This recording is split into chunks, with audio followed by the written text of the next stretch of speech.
Bismillahirrahmanirrahim. Assalamualaikum warahmatullahi wabarakatuh. Alhamdulillahirabbil alamin wa syukurillah. Yang kami hormati Ibu Kepala Sekolah SMK Negeri 1 Malang, sesepuh Bapak kita Bapak Partono sekalian, Bapak-bapak dan Ibu Guru SMK 1 Malang yang berbahagia. Terlebih dahulu kami mengucapkan selamat Idul Fitri, mohon maaf lahir dan batin. Dan kesempatan yang berbahagia ini kami mohon maaf karena Bu Prapto tidak bisa hadir di tempat ini. Hanya salamnya tadi dititipkan saya untuk Ibu Kepala Sekolah dan Bapak-bapak serta Ibu Guru yang lain dengan permohonan maaf lahir dan batin. Semoga kita tetap dalam lindungan Allah Subhanahu wa Ta'ala, diberi umur panjang, umur yang sehat, umur panjang, umur yang manfaat, umur panjang, umur yang berkah, dan umur panjang, umur untuk beribadah. Amin. Kalau tadi mungkin sudah banyak cerita dari Bapak Partono, Bapak Sueb, dan ini bukan lomba pidato, tapi hanya tukar informasi saat bapak-bapak kita dulu itu berkiprah di SMK atau SME Negeri Malang seperti apa. Mungkin Pak Partono tadi sudah cerita lebih banyak, Pak Sueb juga, dan saya sendiri juga dibesarkan oleh Bapak Partono ini. Diangkat SK saya tahun 1968 waktu di Tanimbar. Memang saat itu kalau boleh saya cerita, saya lulusan sarjana muda olahraga dari Surabaya, ke Malang itu melamar Angkatan Laut. Waktu itu zamannya Bung Karno dulu masih jaya-jayanya Angkatan Udara, Angkatan Laut. Dan di sana Surabaya itu terkenal dengan kakak-kakak kelas saya itu masuk di Sedas Paku. Sedas Paku itu Sekolah Dasar Perwira Komando. Nah, saat saya mendaftar di Denal Malang, itu sudah ketutupan terlambat 1 minggu.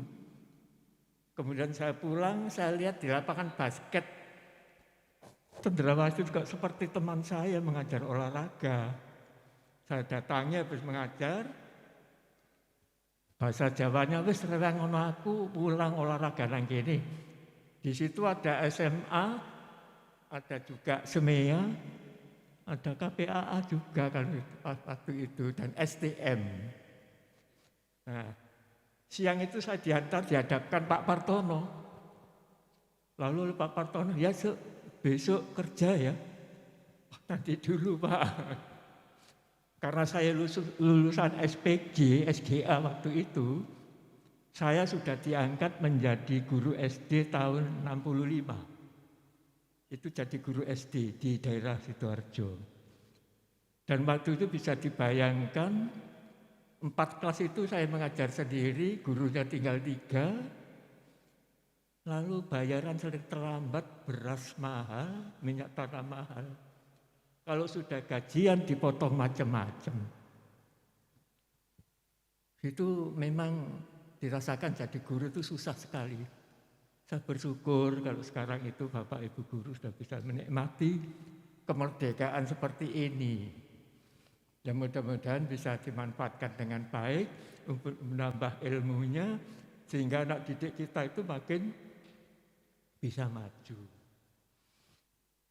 Itu segelintir apa yang saya alami. Lalu saya meneruskan sekolah di Surabaya, lalu mendapat yang sebenarnya masuk IKIP Nah, IKIP pada waktu itu masuk Erlangga, masih di Universitas Erlangga, jurusan ilmu pendidikan. Nah, dari IKIP itu pokoknya saya bisa masuk lalu dijuruskan ke jurusan olahraga. Nah, saya kelihatan kecil sekali itu daripada yang lain-lain. Kemudian saya terima pokoknya nggak bayar, jadi bebas SPP. Nah, di situ saya melanjutkan tahun 67 keluar, lalu 68, 67 itu 68 saya ke Malang, akhirnya menjadi guru olahraga di Malang. Dan saat itu tidak hanya Cendrawasih, Semen Negeri Malang itu sampai di sekarang mungkin SMP 9 nanti, Kidul Pasar itu. Itu juga ditempati SMEA pagi sampai sore.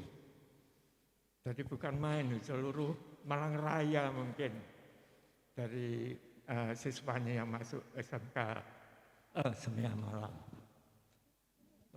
Lalu dalam status SMEA pembina, Surabaya, Madiun, Malang, insya Allah Jember Pak Partono itu. Ada 4 di Jawa Timur, statusnya SMEA pembina termasuk yang di Malang. Karena lokasinya kurang luas, lalu dapatlah di Janti ini. Nah, statusnya SMEA pembina, sehingga ada lab bahasa dulu. Punya lab bahasa, kemudian perpustakaan, lengkap. SMEA pembina. Nah, pada tahun 93, saya dipromosikan kepala sekolah di Kabupaten Probolinggo, yaitu di Keraksaan. Sana 3 tahun, dipromosi ke SMK 1 Kota Probolinggo. Lalu tahun 96 kembali pulang kandang ke SMEA Malang. Selanjutnya tahun 2000 saya dilanjutkan ke SMEA Kabupaten Malang, yaitu di Turen, kepala sekolah Turen. Menjelang pensiun tahun 2003, saya dimutasi ke STM Negeri Malang, SMK 1 Singosari. Nah, di sana sampai pensiun, dan pensiun seterusnya dilanjutkan di Jalan Sidoagung nomor 74 Singosari.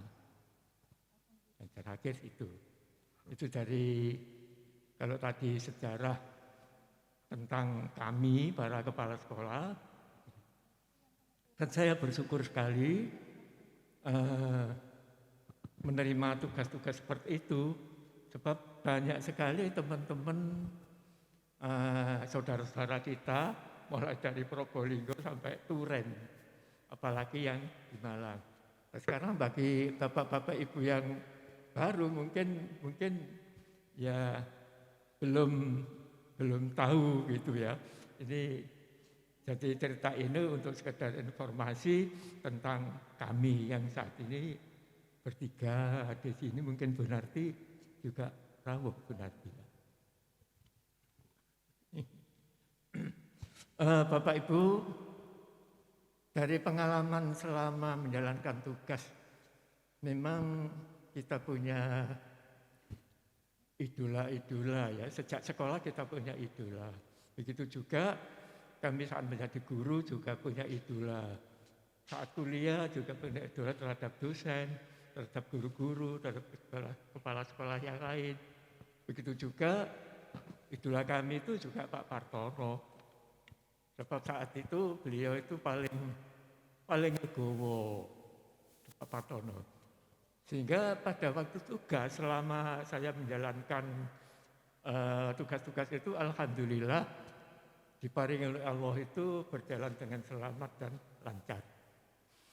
Mudah-mudahan cerita sekelumit ini bisa menambah pengetahuan.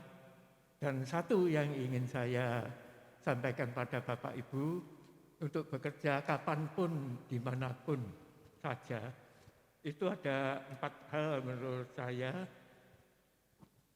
Assalamualaikum.